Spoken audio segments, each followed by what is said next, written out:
vamos a dedicarnos un poquito a fenoles. Estos compuestos serían los últimos de la serie de los compuestos oxigenados. Y son compuestos muy importantes, tanto desde el punto de vista biológico, por las funciones que cumplen en los organismos, tanto vegetales como animales, como así también su potencial uso en la industria.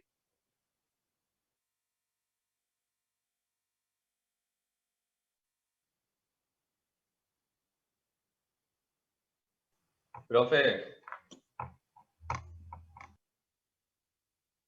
Los fenoles se caracterizan por estar conformados estructuralmente por un anillo bencénico en el cual un hidrógeno es sustituido por un grupo oxidrilo.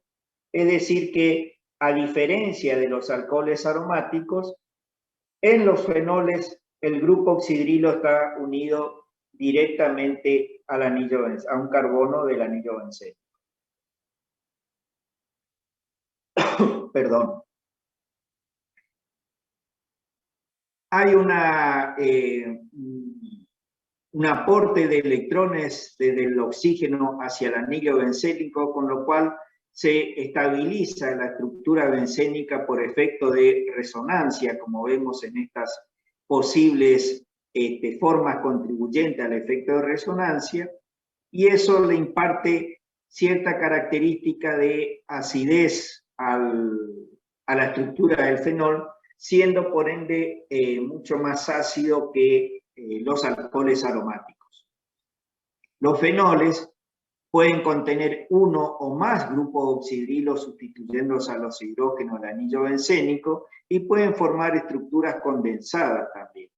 Entonces, esto da lugar a la clasificación de monofenoles, difenoles o polifenoles según en su estructura se encuentren uno, dos o más grupos oxidrilos.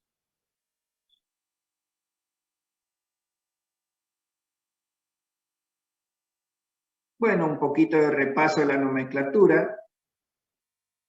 Entonces, la numeración o el carbono número 1 es aquel que, en el cual el hidrógeno es sustituido por el grupo oxidrilo, es decir, donde se encuentra el grupo oxidrilo.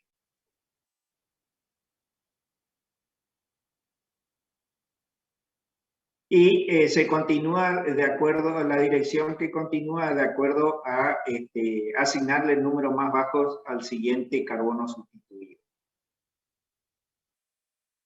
Y luego, como siempre, los sustituyentes se nombran en orden alfabético. Entonces acá tenemos la versión más simple, que sería el fenol. Generalmente los metilfenoles se nos nombra como cresoles. Acá tenemos el meta o 1,3, el metacresol o 3-metilfenol. En este caso tenemos dos sustituyentes, se va a llamar 5-cloro-2-metilfenol. En todos los casos, entonces el carbono número 1 es el carbono que contiene al grupo funcional, que enlaza al grupo funcional, perdón. Luego tenemos también, en los fenoles se aceptan mucho los nombres triviales. Los difenoles, por ejemplo, pueden ser sustituidos en posición orto, meta o para, y tenemos el 1,2-benzenodiol, cuyo nombre común es el pirocatecol. También tenemos el 1,3-benzenodiol, cuyo nombre trivial es el resorcinol. Y por último, el 1,4-benzenodiol, cuyo nombre común es hidroquinona.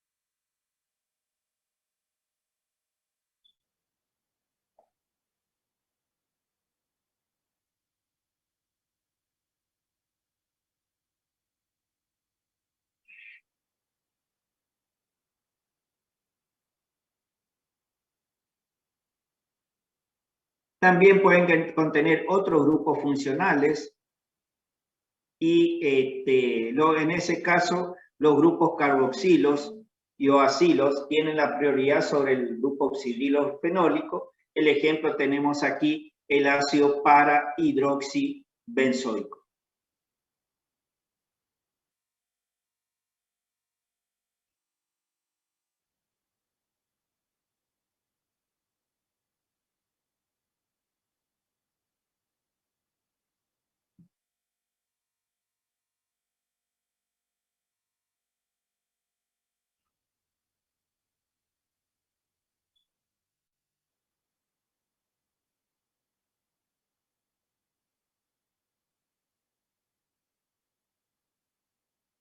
Los métodos de obtención de fenoles en el laboratorio, hay varios, entre ellos la función alcalina del ácido benceno sulfónico. Si al ácido benceno sulfónico se lo trata con una solución alcalina de hidróxido de sodio a altas temperaturas, se obtiene la sal, que sería el fenóxido de sodio, y sulfato de sodio. Luego la sal se lo puede arrastrar a través de una solución ácida, quitando el sodio que va a formar cloruro de sodio, por ejemplo, si se lo trata con ácido clorhídrico, y se obtiene el fenol correspondiente. Otro método es la hidrólisis alcalina del clorobenceno.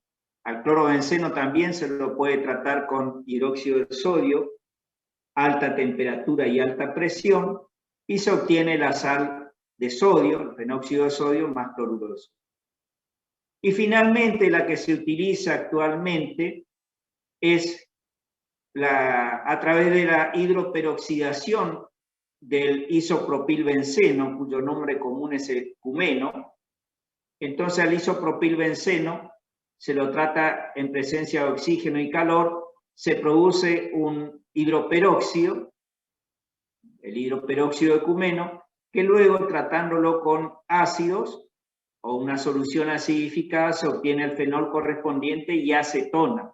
Fíjense que se obtienen dos compuestos muy importantes para la industria, por eso que este método constituye el método más utilizado hoy en día, porque a través de la reacción química de un compuesto, que sería el isopropilbenceno, se obtienen dos productos muy utilizados en la industria, el fenol y la acetona.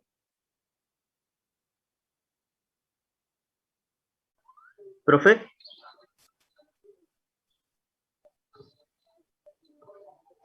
Profesor, ¿me escucha?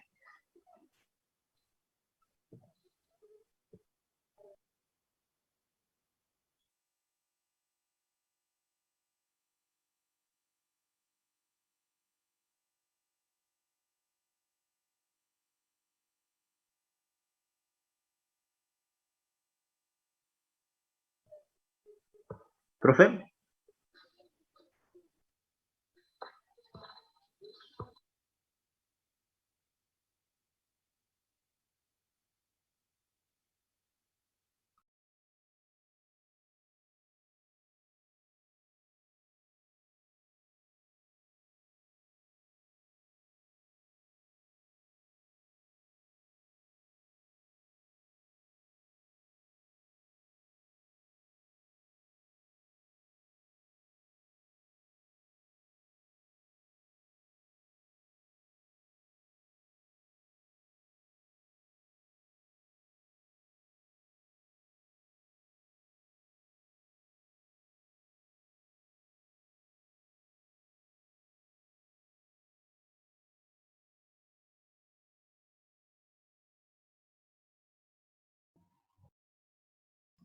Profesor, ¿nos escucha?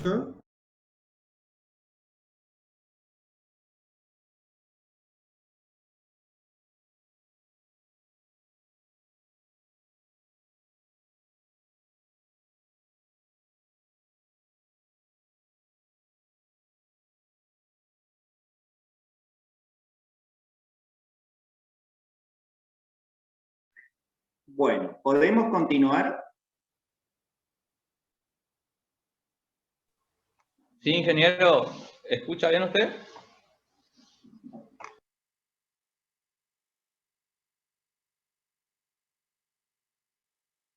En cuanto a las propiedades físicas del fenol, el fenol propiamente dicho es un sólido incoloro que funde a 41 grados y hierve a 182 grados. Su solubilidad en agua es dependiente de la temperatura. A temperatura ambiente, la solubilidad del fenol en agua es de 8 a 9%.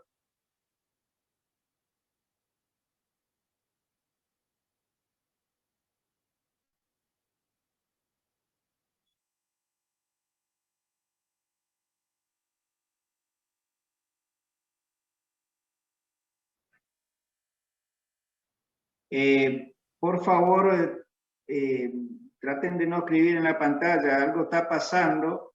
¿Me están escuchando bien? ¿Se escucha, profe, o no? Hola, hola, ¿me escuchan?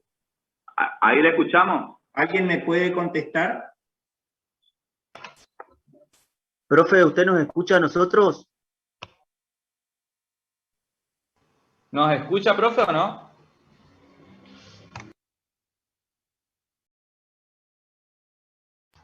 Profe, ¿nos escucha? Hola, ¿alguien me puede contestar si me escucha?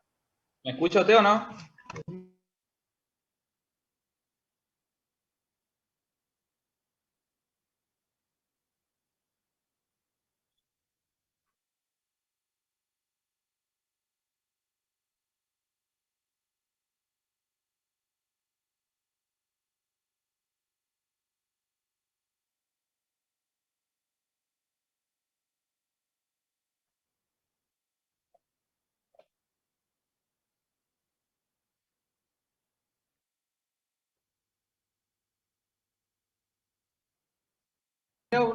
Oh, profe.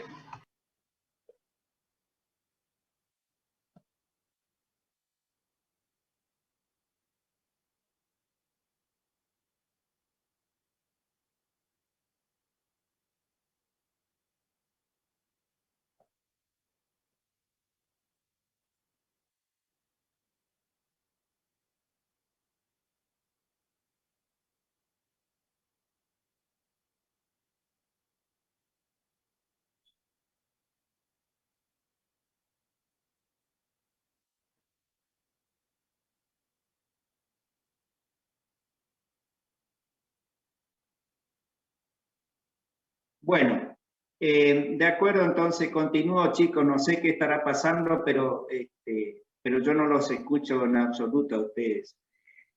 Bueno, entonces estábamos hablando acerca de las propiedades físicas del benceno propiamente dicho. Es un sólido incoloro que funde su temperatura de fusión es 41 grados y de ebullición es 182 grados. La solubilidad en agua es dependiente de la temperatura. A temperatura ambiente, el fenol es soluble en agua entre un 8 a 9%, y eso se debe a los puentes de hidrógeno que puede formar con el agua el grupo oxidrilo, tal como sucedía con los alcoholes, y a 65 grados es miscible en todas proporciones. Como le decía al principio, ligeramente ácido, y tiene un momento dipolar de 1.7 con las cargas negativas hacia el anillo bencénico estabilizado por resonancia, y un delta más hacia el oxígeno que queda deficiente en carga.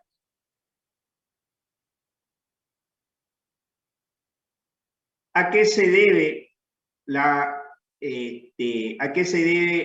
a que el fenol actúa como o tiene mayor acidez que los alcoholes?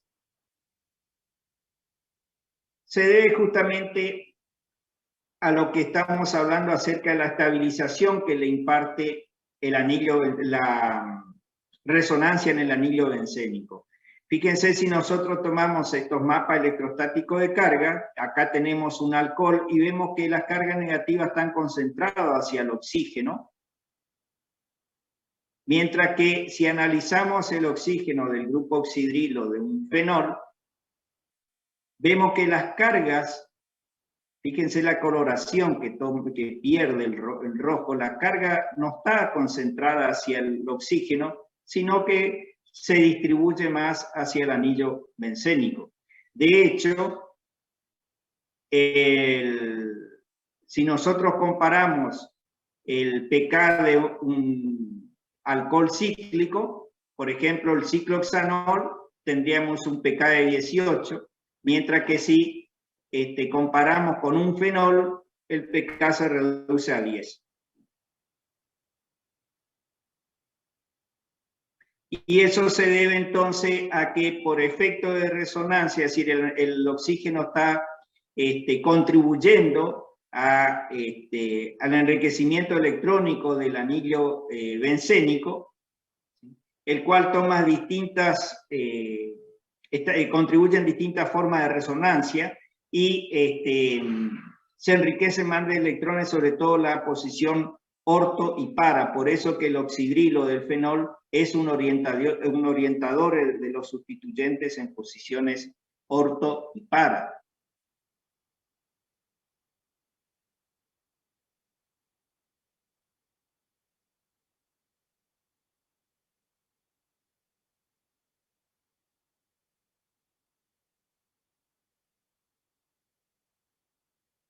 Acá estoy leyendo algunos chats que me mandan sus compañeros. ¿Me escuchan bien ustedes?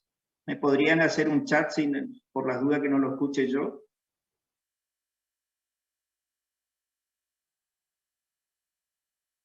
¿Alguien puede hablar a ver si lo escucho? ¿Escucha, profe? Ah, ahora lo escucho perfecto. Bien. ¿Me escucha? Se normalizó entonces. Perfecto. Ahí lo escucho bien a ustedes también. Bien, continuamos entonces.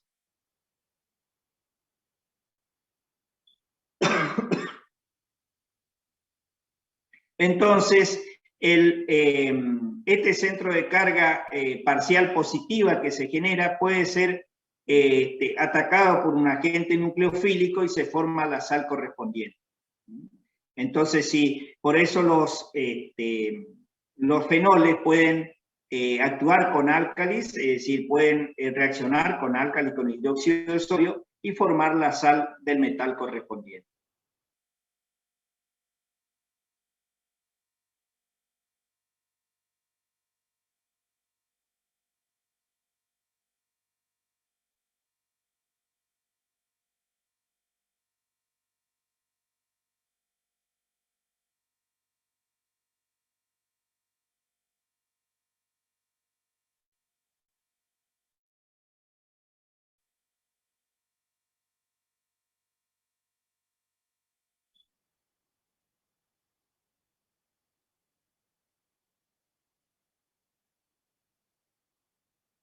¿Qué diferencia podemos encontrar entre los fenoles y los alcoholes aromáticos?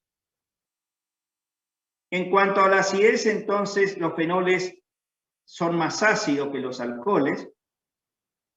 Los alcoholes actúan más bien como neutros. Los fenoles, cuando se oxidan, forman compuestos complejos coloreados, cuya composición es indefinida. Los alcoholes por oxidación van a dar aldehídos y cetonas, según se traten de alcoholes primarios o secundarios.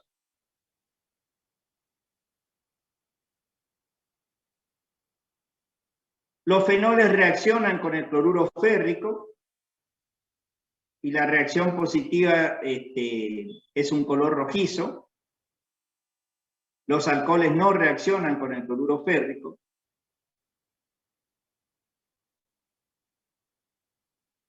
Los ácidos halogenados no reaccionan con fenoles, pero sí lo hacen con los alcoholes y producen halogenuros de alquilo. Y por último, los halogenuros de fósforo van a producir fosfato de trifenilo en los fenoles y dan halogenuros de alquilo también en alcoholes. Estas son algunas de las diferencias que se pueden encontrar entre fenoles y alcoholes aromáticos. Entonces, la característica principal que tienen que recordar es que la presencia del oxígeno, del oxidrilo, perdón, unido directamente a un carbono del anillo bencénico, le imparte propiedades ácidas a los fenoles y los diferencia de los alcoholes aromáticos, en el cual el grupo oxidrilo se encuentra en una ramificación del anillo bencénico.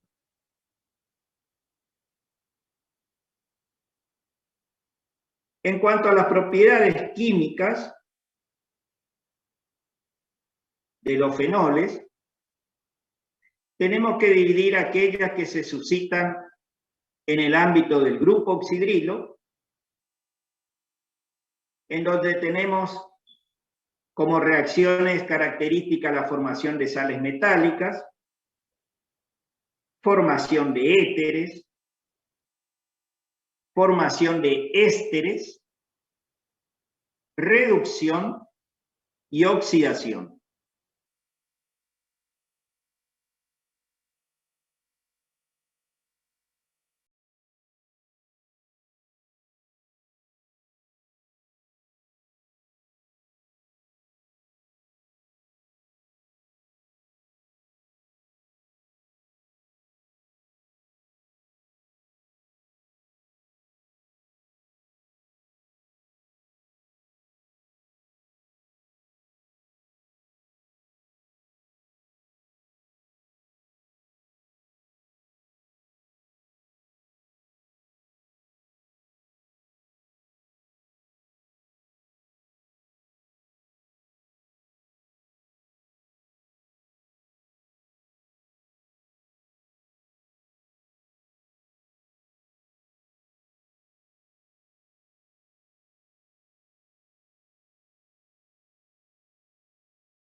Profe.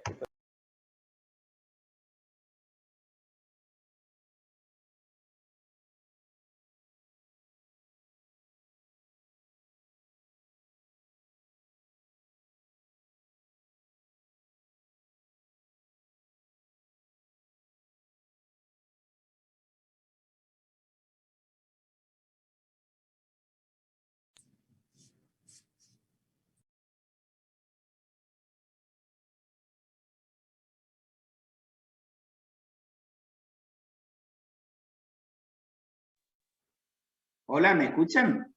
Profe, ¿se escucha? ¿Se escucha, profe? Ah, bueno, perfecto. No, hay algunos compañeros que tienen dudas. Se había No sé si trabado logra ahí, escuchar. profe. Bueno, vamos de nuevo entonces. Lo que les decía es que en cuanto a las propiedades químicas de fenoles, me parece que están con problemas de señal mucho porque estoy readmitiendo en la sala constantemente. Lo que le decía es que las reacciones características de los fenoles las tenemos que dividir de acuerdo a si ellas se suceden en el grupo oxidrilo o en el anillo bencénico. Aquellas que ocurren en el grupo oxidrilo, tenemos formación de sales metálicas, formación de éteres, formación de ésteres, reducción y oxidación. En el anillo bencénico podemos encontrar básicamente reacciones de sustitución que podrían ser sulfonación, nitración, nitrosofenol, formación de colorante azoico, mercuración de fenoles. Las reacciones de sustitución, ustedes recordarán de cuando vimos benceno, compuesto aromático, son las reacciones características de los compuestos aromáticos, por eso van a encontrar este tipo de reacciones en el anillo bencénico. ¿Qué duda tenía su compañero? ¿Querían hacer alguna pregunta?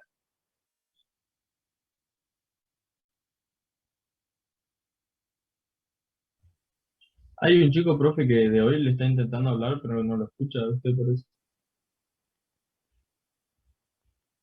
No. A ver.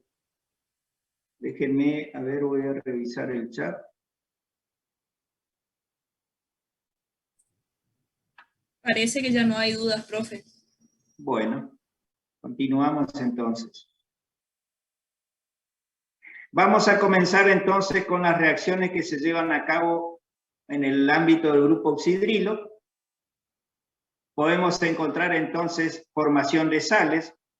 Como le decía al principio, si un fenol se lo trata con un álcalis, con hidróxido de sodio, se va a obtener la sal correspondiente más agua. Entonces obtenemos a partir del fenol tratado con hidróxido de sodio, vamos a obtener fenóxido de sodio, que antiguamente se lo llamaba fenolato de sodio.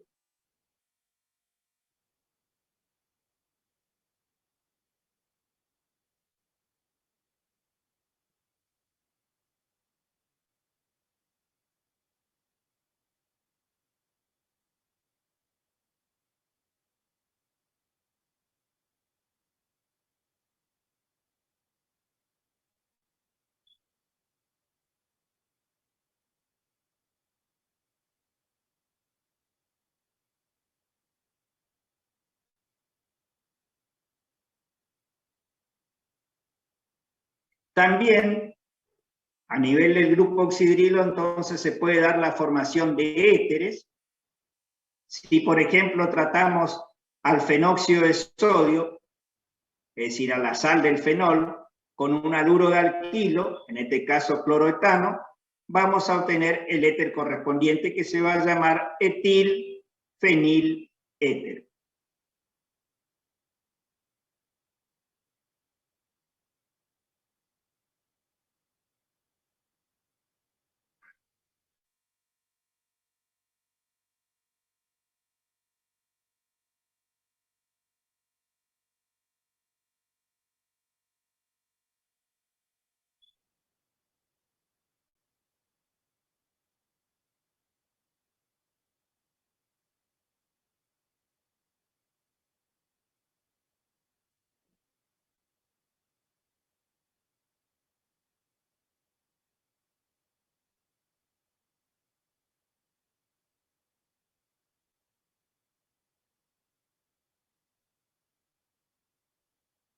Profe, ¿Sí?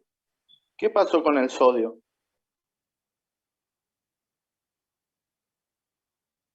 El sodio va a formar cloruro de sodio con el cloro. Nada más que no está detallado acá.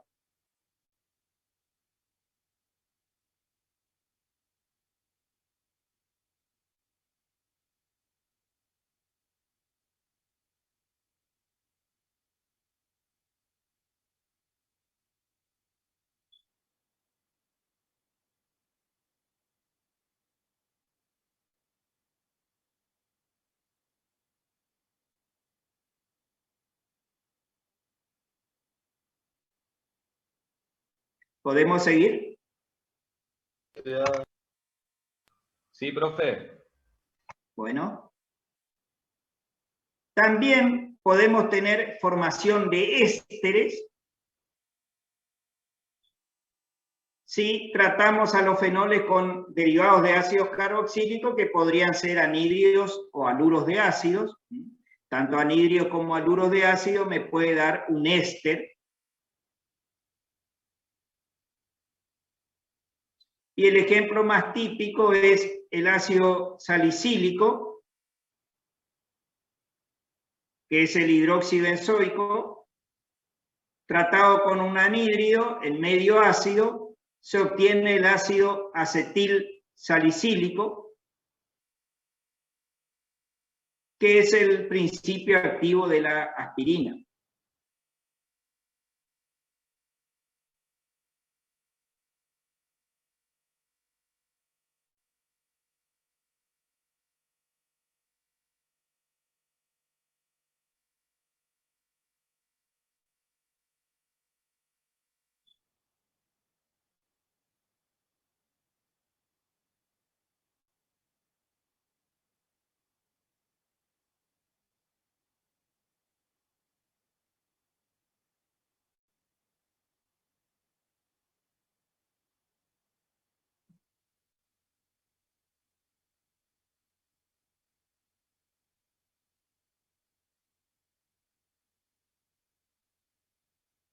También, a nivel del grupo oxidrilo, podemos tener formación de sales. Recordemos que los fenoles son débilmente ácidos y van a reaccionar con bases fuertes. Esto ya lo vimos al principio, pero lo recalco, para obtener el fenato de sodio o fenóxido de sodio.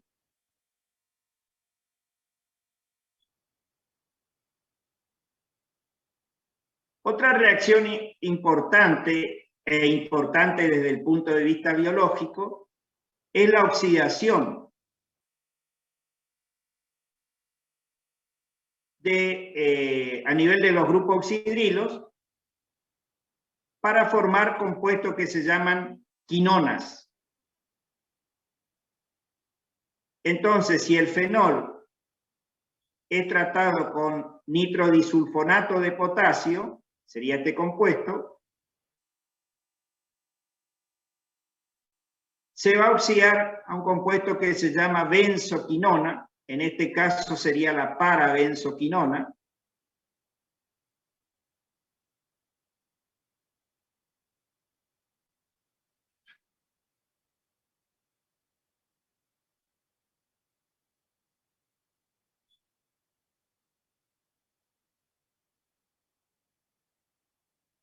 Las quinonas se caracterizan por tener un doble enlace oxígeno-átomo de carbono, es decir, estar directamente unido al anillo, a la estructura cíclica, a través de un doble enlace, pero fíjense que se rompe la aromaticidad.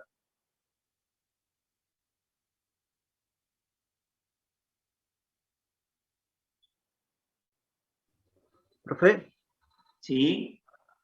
¿podría volver un segundito a la diapositiva anterior? Sí, cómo no.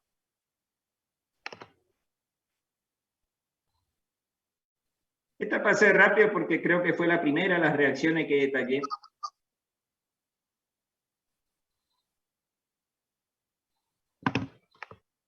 Profe, Gracias, profe. ¿Sí? con respecto al pK, ¿es igual que la constante ácida, digamos? pK ácida con la constante ácida, ¿es lo mismo? El pK sería el logaritmo decimal negativo de la constante ácida. ¿Y la constante ácida? La constante ácida en este caso sería 1 por 10 a la 19, 1 por 10 a la 10 sería. Redondeando. Ah, bueno, no, porque en los libros yo cuando leía me confundía, digamos, con pK ácida con... Claro, la pK es el logaritmo decimal negativo de la constante de acidez. Perfecto, Para poder gracias. expresar los números enteros, por eso es. Listo, gracias. No, por favor. ¿Podemos seguir? Sí, profe, gracias. Entonces, estábamos hablando acerca de la formación de quinonas a través de la oxidación de fenoles.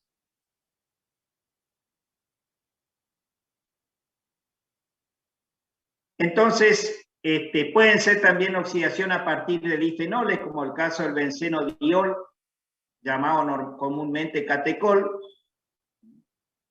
Se puede oxidar a una benzoquinona, una ortobenzoquinona. Otro ejemplo, tratándolo con dicromato de sodio en medio acidificado, la hidroquinona o 1,4-benzenodiol se va a oxidar a la parabenzoquinona.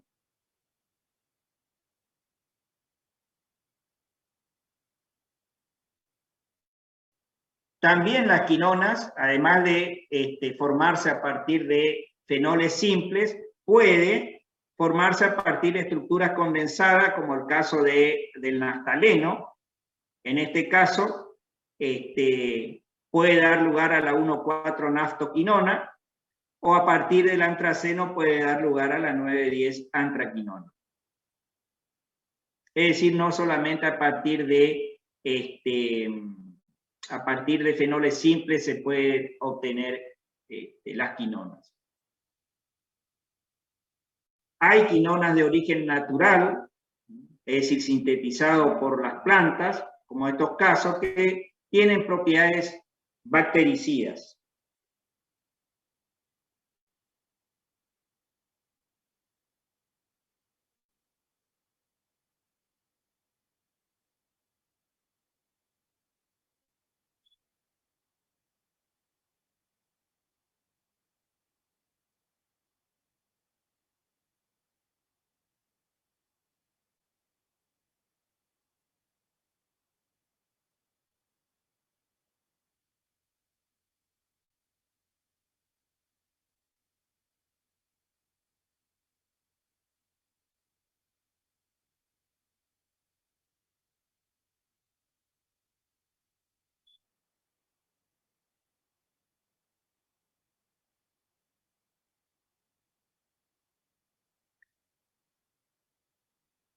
Por ejemplo, el caso biológico más, o el ejemplo biológico más importante que les puedo mencionar, tiene que ver con la cadena de transporte de electrones en el proceso de respiración para obtener energía. El proceso de la cadena de transporte de electrones se lleva a cabo a través de 4 complejos enzimáticos que se encuentran en la membrana interna de la mitocondria. En el caso del NAD, por ejemplo, entrega los electrones para reducirse. Le hablo NAD porque ya mencionamos en clases anteriores en la nicotina de adenina dinucleótido en estado reducido, entrega su equivalente de reducción al complejo 1, al complejo enzimático 1 de la cadena de transporte, iniciando el flujo de electrones que finalmente lo va a tomar el oxígeno para formar agua, genera una diferencia de voltios y de pH que es utilizado para generar energía disponible en forma de ATP. Pero lo interesante desde el punto de vista del tema de hoy es que en la membrana también se encuentran ubiquinonas que pueden aceptar los electrones, de hecho lo hacen, del complejo 1, reduciéndose a este compuesto que es ubiquinol, y luego lo ceden al complejo 3, oxidándose nuevamente a quinona. Entonces, la aceptación o cesión de electrones por parte de la ubiquinona, adquiriendo sus estados reducido u oxidado, permite el flujo de electrones a través de la membrana para finalmente reducir al oxígeno y formar agua. Esto es nada más un ejemplo para ponerlo en contexto de qué se trata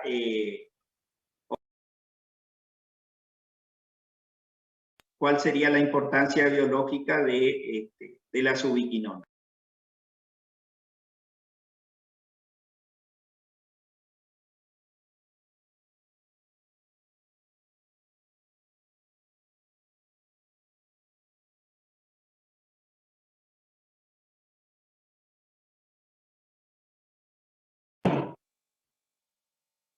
Profe, ¿Sí?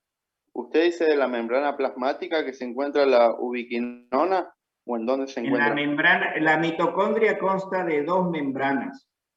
Una membrana externa, un espacio intermembranal, y la membrana interna que separa o sería el contorno de la matriz mitocondrial donde estarían en solución muchas enzimas que tienen que ver con respiración, con catabolismo y síntesis de ácidos grasos, por ejemplo. Ah, entonces sería la membrana interna que da hacia adentro de la membrana mitocondria. interna de la mitocondria, la membrana interna de la mitocondria, después lo vamos a ver en detalle en biológica, pero la membrana interna de la mitocondria contiene los complejos enzimáticos que forman la cadena de transporte de electrones. Son 4 complejos enzimáticos, acá están detallados 3 porque estamos ilustrando la ruta electrónica cuando la molécula que cede los electrones es el NAD. En el caso del FAD, la fadina adenina dinucleótido, a diferencia del NAD, entrega sus electrones al complejo 2 que no está detallado acá, ¿sí? El complejo 2 va a entregar a la ubiquinona y esto es común a ambas vías. ¿Se entiende? Sí, profe, gracias. Bueno.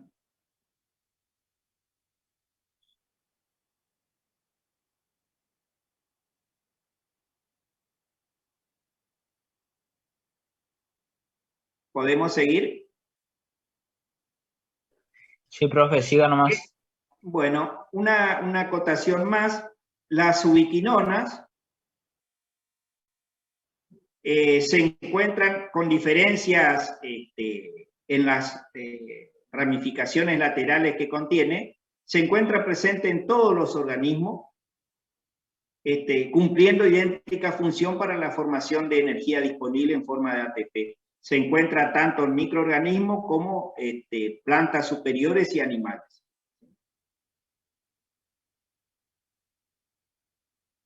Es decir, el mecanismo de obtención de energía disponible a partir de la energía potencial, que serían, por ejemplo, carbohidratos, lípidos, es semejante en todos los organismos.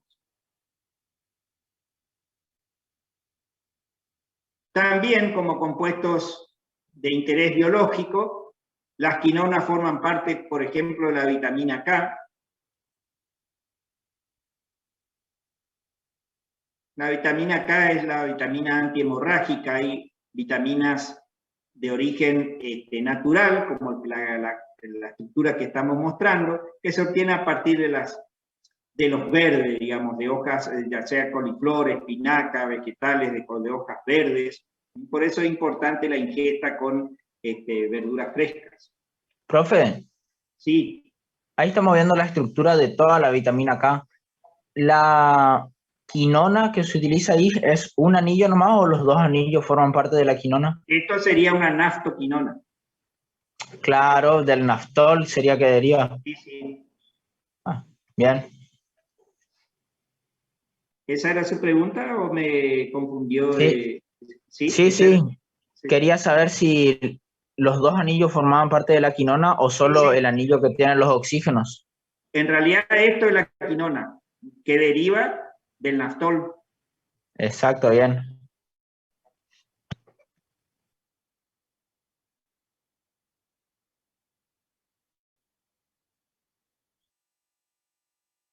Ahora veamos lo que sucede, las reacciones que se esperan que sucedan a nivel del anillo bencénico. Hoy hablábamos de sustitución electrofílica, ponemos de ejemplo la bromación. Y como le decía al principio, entonces el grupo oxidrilo aumenta la densidad electrónica hacia el anillo aromático.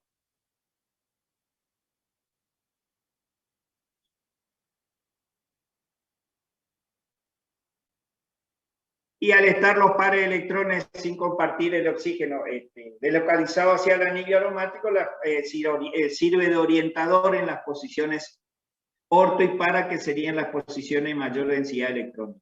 Entonces, podemos obtener distintos productos sustituidos en el anillo bencénico.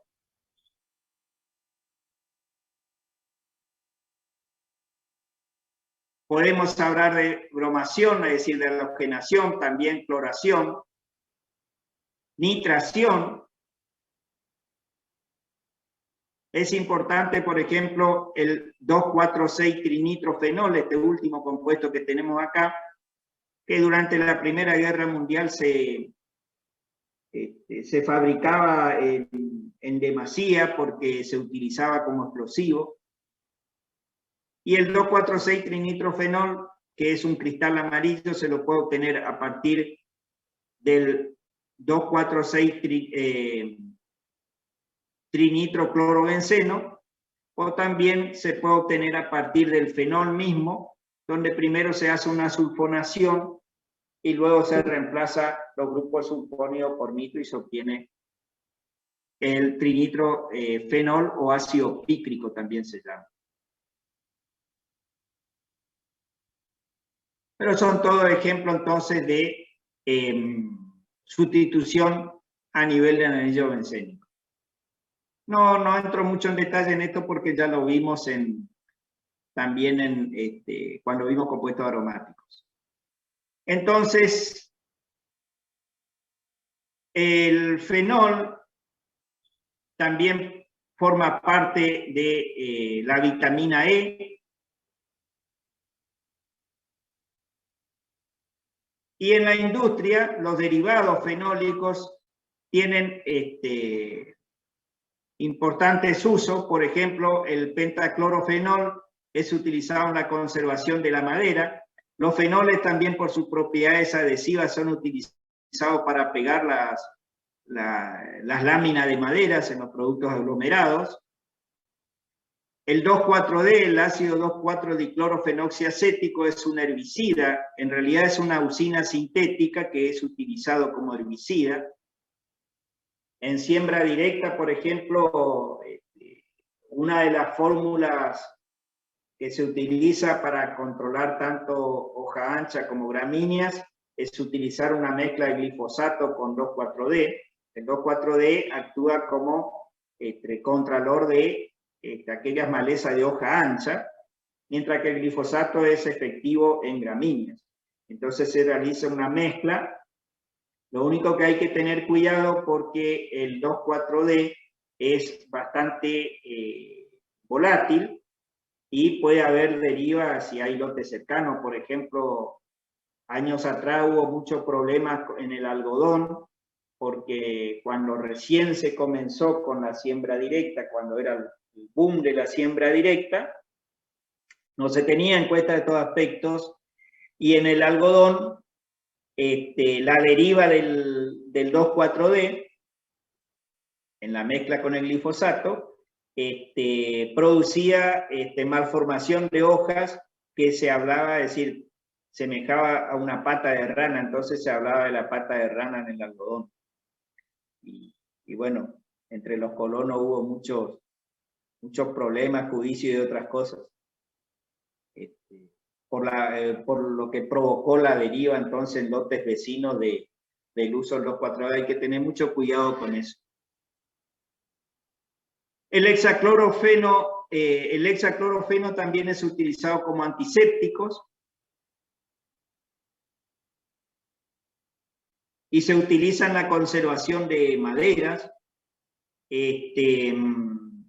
La creosota, que se utilizaba, todavía se utiliza como conservante de los postes de eucalipto que se utilizan para el tendido eléctrico, ahora es reemplazado por postes de hormigón, pero todavía por ahí en la electrificación rural se utilizan los postes de eucaliptos tratados con creosota. La creosota es una mezcla de fenoles.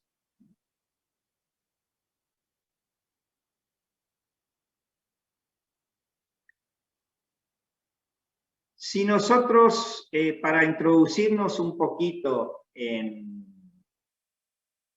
el metabolismo de la planta y poder hablar en ese contexto de estos compuestos, tenemos que decir que la planta, si el metabolismo lo podemos dividir en un metabolismo primario, que tiene que ver con la generación de energía y fuente carbonada para la síntesis de compuestos. Entonces, el metabolismo primario, hablamos de fotosíntesis, producción de azúcares y respiración a través de glicólisis, ¿sí?, que va a producir acetil-CoA, y ese acetil-CoA puede ir a síntesis de lípido o puede ir a ciclo de Krebs. Y luego también, a partir de glicólisis se pueden obtener, y también de ciclo de Krebs se pueden obtener aminoácidos, ácidos nucleicos. Y estas vías vías metabólicas que componen el metabolismo primario, a su vez pueden tener ciertos intermediarios que actúan como precursores de otros compuestos que dan inicio al metabolismo secundario de la planta. Y el metabolismo secundario tiene que ver con defensa de la planta. Por ejemplo, defensa a insectos, defensa a enfermedades. Entonces, los metabolitos que se forman, los compuestos que se forman por metabolismo secundario, tienen que ver con terpenos, esteroides, alcaloides, flavonoides, fenilpropanoides, que todos actúan ya sea en defensa contra estreses bióticos generados por ataques de plagas, de insectos o de enfermedades. ¿Se entendió la diferencia entre metabolismo primario y secundario? El secundario, ¿podría repetir, profe, que dijo que era contra las defensas o para formar defensas de la planta? El metabolismo secundario tiene que ver con la producción de compuestos dirigidos o utilizados en la defensa de la planta, ya sea al ataque de patógenos, al ataque de plagas. También es utilizado, por ejemplo, para producir compuestos alelopáticos, es decir, que van a dar cierta alelopatía a las plantas que las producen. Eso, por ejemplo, es utilizado para evitar competencia y colonizar el suelo. O es utilizado también para sintetizar compuestos que luego son esparcidos a la rizósfera para beneficiar a ciertos microorganismos que luego van a actuar en simbiosis con la planta. Todo eso hace al metabolismo secundario. Entonces, el metabolismo secundario es aquel que no está directamente relacionado con el crecimiento y sobrevivencia de la planta para cumplir su desarrollo, su ciclo de vida, sino que tiene que ver con, básicamente con defensa de la planta. Claro, y el primario sería todo lo que es alimento para la planta.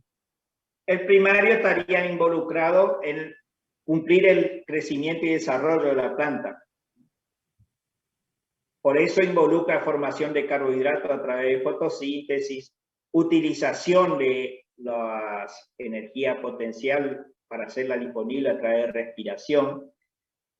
La respiración involucra glicólisis, ciclo de Krebs, que sería el ciclo de ácido cítrico, cadena de transporte de electrones que vimos hoy y generación de adenosina trifosfato, ATP, como fuente de energía disponible. Después lo vamos a desmenuzar tranquilo cuando lleguemos a biológica, pero hoy necesito que por lo menos entiendan el concepto de qué sería metabolismo primario, en qué influye y qué sería metabolismo secundario. ¿Eso se logró? ¿Eso se entiende, chicos?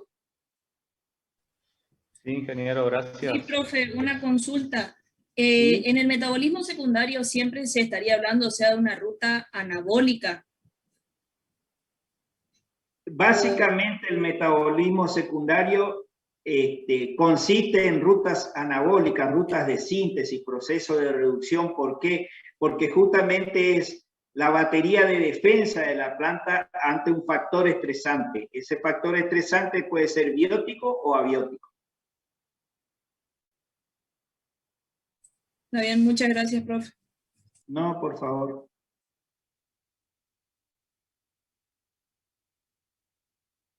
Entonces acá tenemos un poquito más en detalle, es decir, algunos ejemplos. Lamentablemente no se ve bien este slide.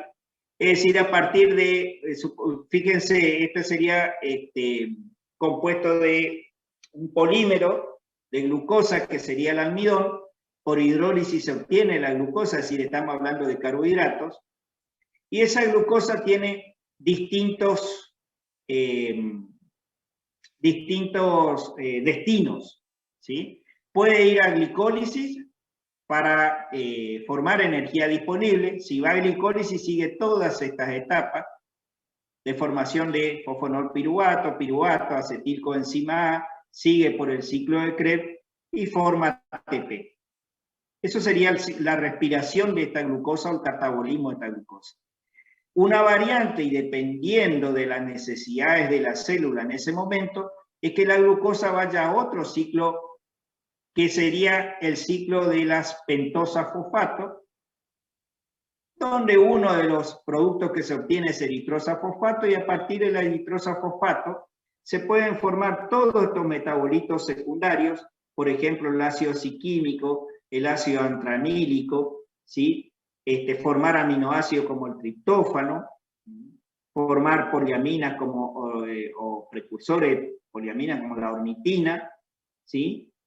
Que en definitiva pueden formar alcaloides, por ejemplo. Que los alcaloides estarían directamente relacionados con defensa ante insectos.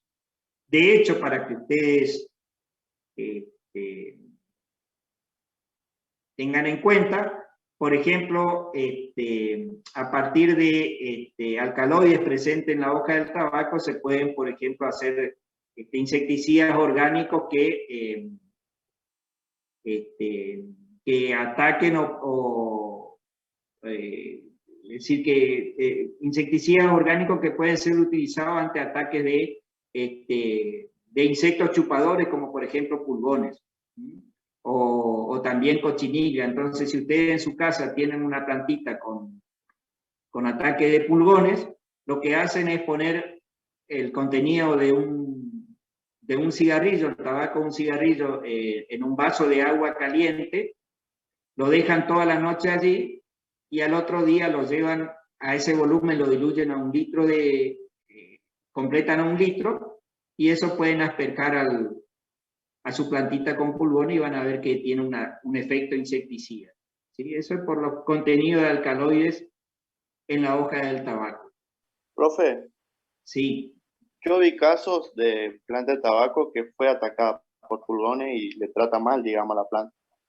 Porque Lo en que ese pasa- caso no le mata el pulgón, digamos. Lo que pasa es que los pulgones también crean resistencias. ¿Sí? Y sobre todo, es lo mismo que nos pasa a nosotros. Si nosotros consumimos en forma de comprimidos vitaminas, nuestro cuerpo se va a poner a gana en sintetizar vitaminas y vamos a necesitar siempre de la ingesta de vitaminas. ¿Sí? De igual manera, las plantas, si uno utiliza demasiado insecticidas sintéticos, la planta debilita su metabolismo secundario en el sentido de fabricar sus propias defensas. ¿Sí? Entonces allí se suscita que al final, cuanto mayor uso de agroquímicos se hace con el afán de controlar plagas, por un lado corre el riesgo de que las plagas adquieran resistencia a esos principios activos, pero por el otro lado también está debilitando a que la planta genere sus propios compuestos de defensa. ¿Se entiende?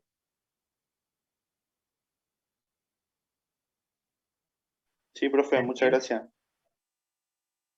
Otros compuestos intermediarios, por ejemplo, en el caso del acetil-CoA, el acetil-CoA puede ingresar al ciclo de Krebs y continuar con el catabolismo para formar energía disponible, o bien puede ser precursor, por ejemplo, para la síntesis de ácidos grasos o la síntesis de ácido mevalónico, y a partir del ácido mevalónico se van a obtener los terpenos, carotenoides, esteroides.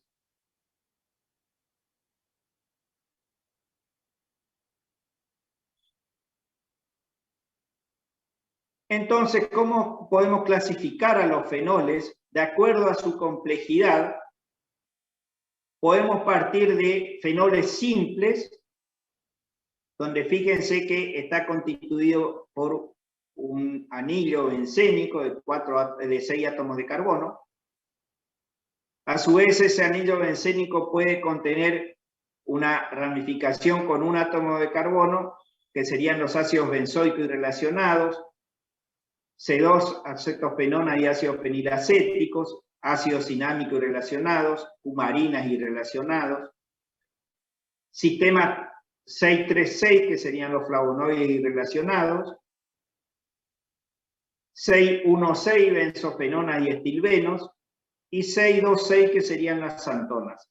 Esto yo le voy a dar ejemplos de cada uno de ellos, pero no es necesario que ustedes sepan la estructura de cada uno de estos compuestos. Es una locura si se les pide a ustedes que sepan desarrollar la estructura de cada uno de estos compuestos. No, lo que yo quiero es que ustedes entiendan la complejidad de fenoles, ¿sí? Cómo pueden formarse los diferentes, cómo pueden estar constituidos los diferentes fenoles, es decir, desde una constitución simple de carbono 6, o a su vez puede ser el sistema 6, 6,1, 6,2, 6,3, ¿sí?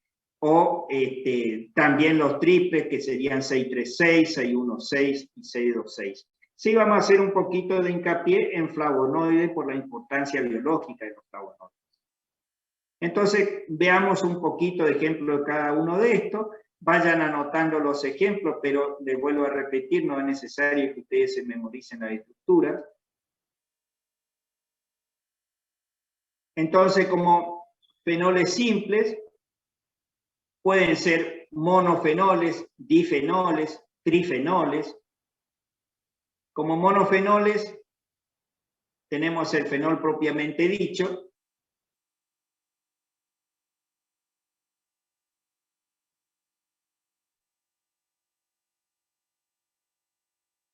Como difenoles, estos pueden ser orto, meta o para. Como ortodifenol tenemos el catecol o pirocatequina. Metadifenol, la resorcina o resorcinol. Y como paradifenol, que ya estuvimos viendo, la hidroquinona. La hidroquinona, entonces, cuando se oxida, va a dar lugar a la parabenzoquinona.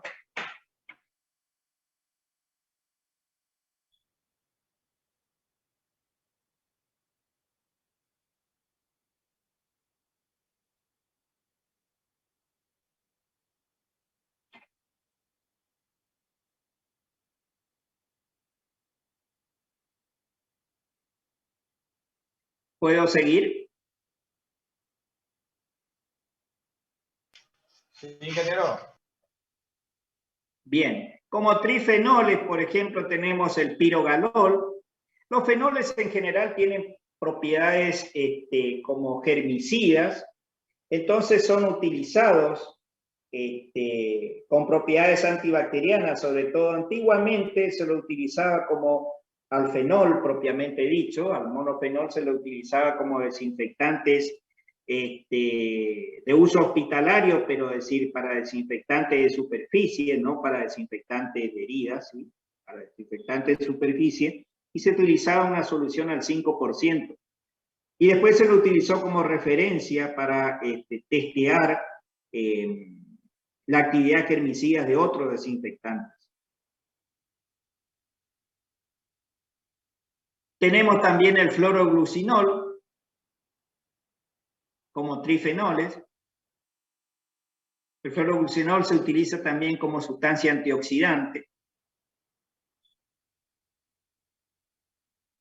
Los sistemas 6,1 tenemos ácido benzoico y relacionados, que también pueden ser mono, di o trihidroxilados.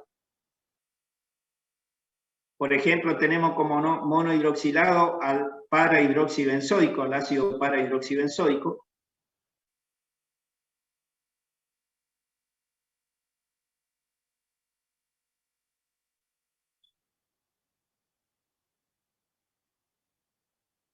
También el parahidroxibenzaldehído.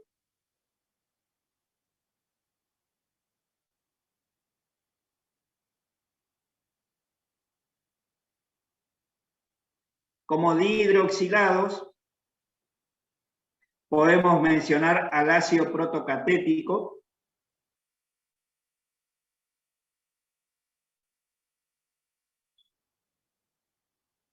el ácido vanílico,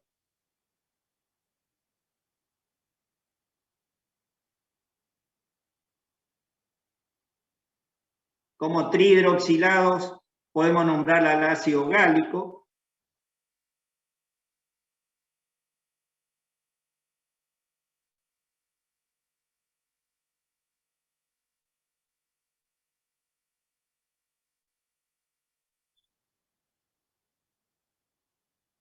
Luego tenemos los sistemas 6,2, acetofenonas y ácidos fenilacéticos.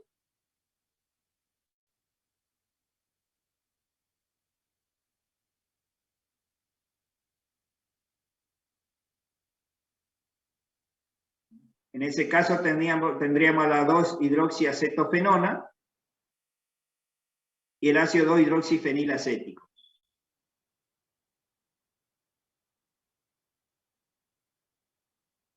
El ácido naftaleno acético, por ejemplo, es no. Profe, ahí el carbono 1 sería en la 2-hidroxiacetofenona, sería el que tiene el... Acética de la familia. ¿Perdón? Sí, ¿cuál sería el carbono 1 ahí, en el compuesto a la izquierda? ¿El que tiene el carbono y oxígeno? Sí.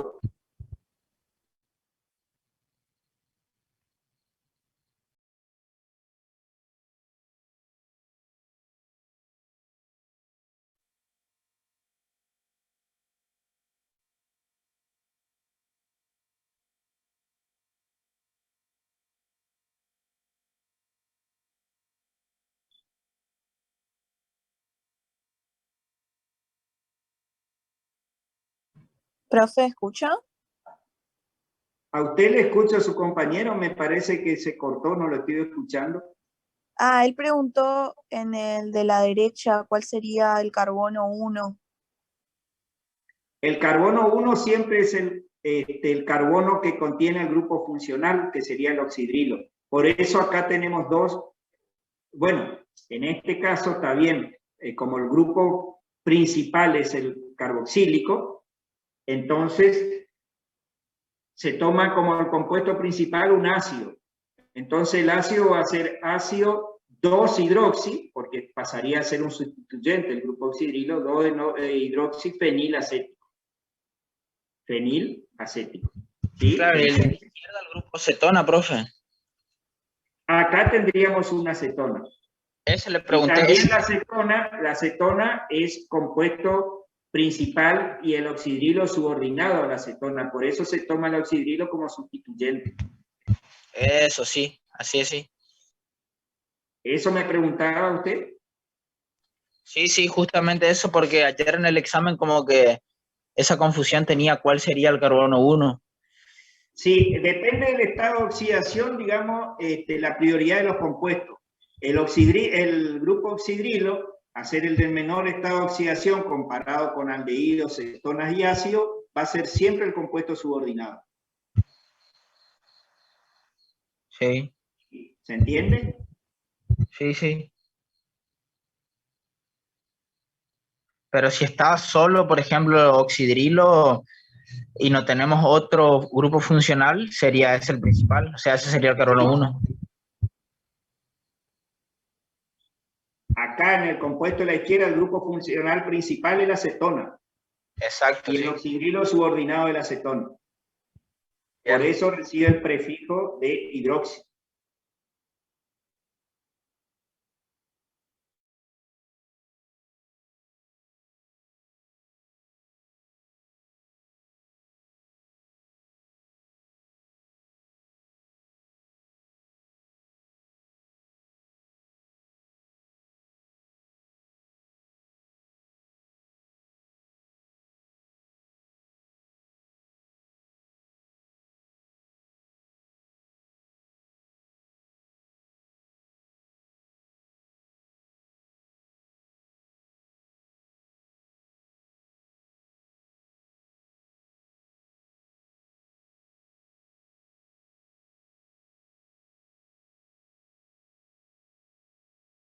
Los sistemas 6,3 que se incluirían ácidos cinámicos y relacionados,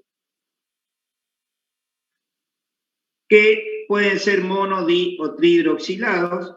En este caso tenemos como monohidroxilado el ácido cumárico, el paracumárico, y también tenemos la tirosina. La tirosina es uno de los 20 aminoácidos que que van a dar origen a proteína o que forma parte de proteínas, es decir, es considerado un aminoácido proteico.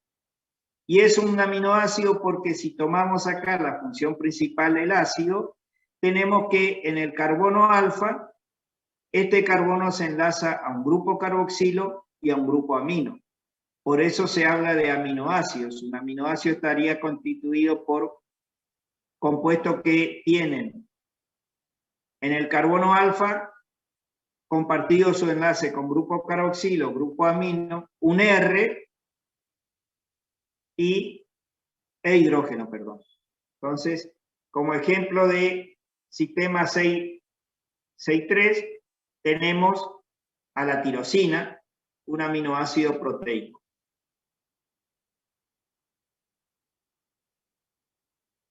¿Por qué este sistema es 6,3? Porque acá tenemos el 6 del fenol y es una ramificación lateral con 3 átomos de carbono. Por eso se habla 6,6, C6, C3.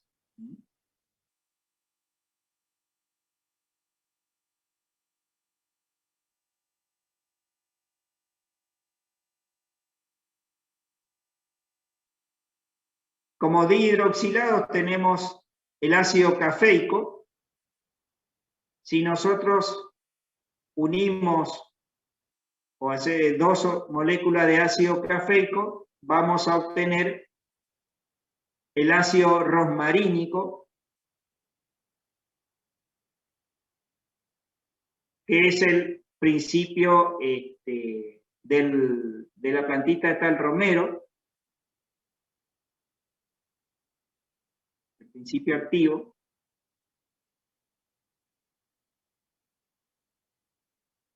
Luego tenemos cumarina y relacionados.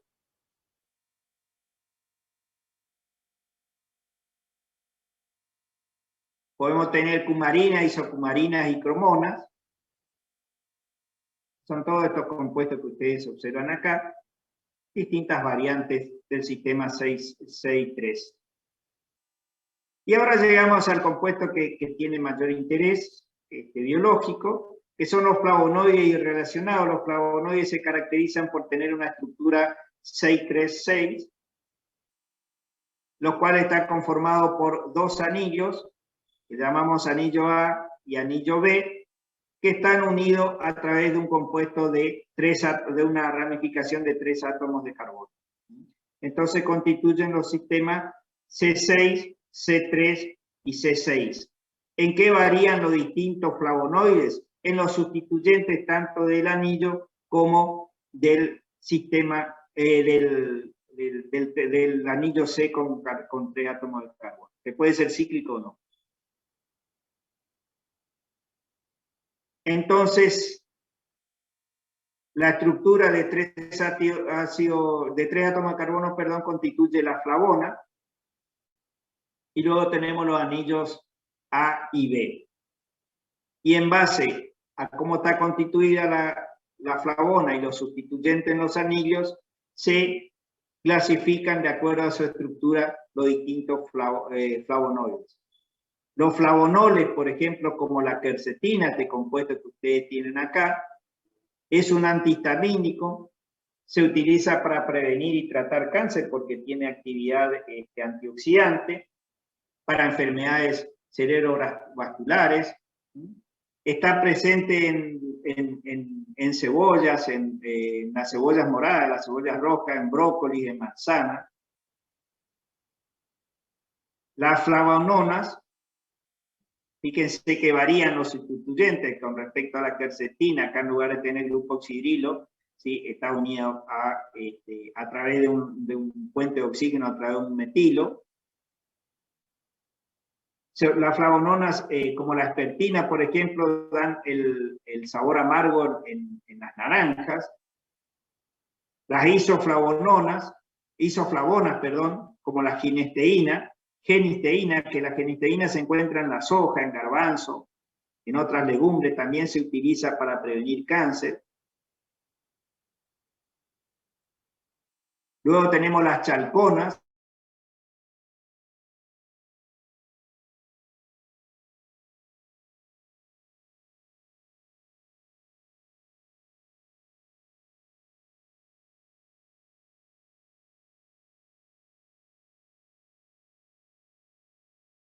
Profe,